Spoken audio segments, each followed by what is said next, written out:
Tuloy nga po na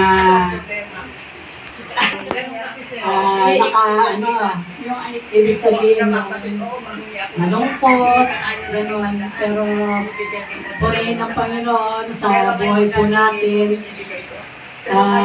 kagaya po ngayon, ano? Kaya ingat-ingat din po doon sa mga nakayari na mag-chemo, no? Paalala.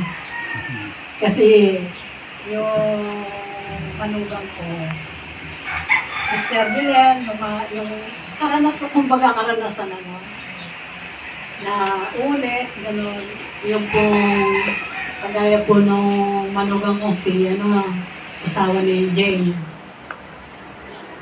Sa kwanto, sa 19, mag-check mo siya ulit, no? Sabi ko nga, sa nakikita ko naman po sitwasyon niya, talagang sabi ko, ba't ganito yung aking manugang, parang walang nararamdaman. Trabaho sa bahay, ganito, no?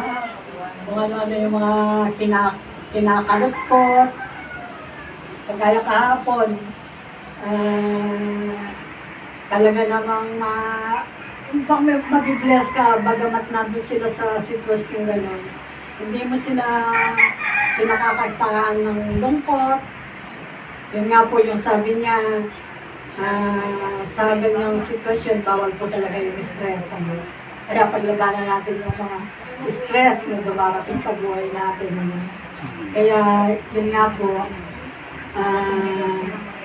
siya po, na-opera na po siya, no? Tapos, okay na siya. Tapos po, meron kayong